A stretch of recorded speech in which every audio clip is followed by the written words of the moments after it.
Dear colleagues, thank you for inviting me to make a few remarks. The COVID-19 pandemic is not yet behind us, and now we must brace for the economic impacts of the war in Ukraine, which is shaking global energy markets and threatening food security. WTO economists now estimate that global merchandise trade volume will grow by 3% this year, 1.7 percentage points less than projected last October. Despite these pressing challenges, we cannot afford to lose sight of our shared climate objectives. We need to carry the momentum from COP26 in Glasgow through to COP27 in Sharm el-Sheikh in Egypt this year. Trade remains an essential means for climate mitigation and adaptation. Stronger trade policies would contribute to swift decarbonization by accelerating the spread of cutting-edge technologies and helping build green and circular economies. Tackling these issues cooperatively would help with finding effective solutions.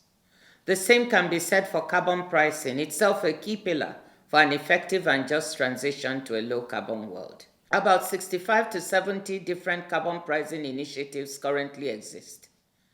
Coverage and prices vary from less than $1 per ton of CO2 in certain countries to more than $135 in Sweden. Still, others are taking different approaches, supporting green innovation, regulating fuel efficiency, and pursuing sectoral policies. Fragmentation of this kind will weaken our efforts to reach the Paris Agreement targets. Carbon prices are more efficient when applied globally.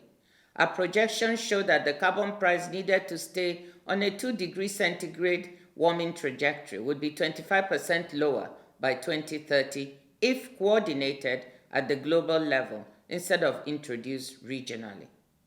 Moreover, a plethora of approaches to carbon pricing and border adjustments are likely to increase costs and confusion for businesses as well as to give rise to trade frictions.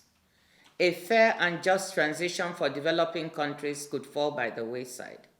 Today, getting access to green technology and the $100 billion of climate finance promised is urgent.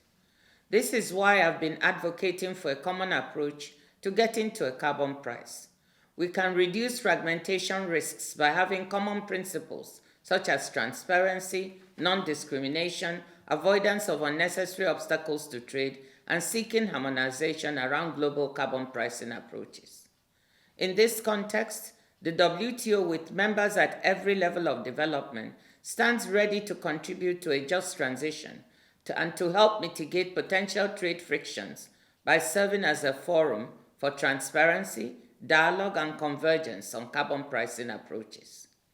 Many WTO members have already started to engage in structured discussions on trade and environmental sustainability, looking at issues such as how to lower the cost of decarbonization by lowering trade barriers to green goods and services. We are collaborating on some technical work on carbon pricing with the IMF, OECD, and with our members, including the EU. We hope such collaboration can be intensified. Thank you.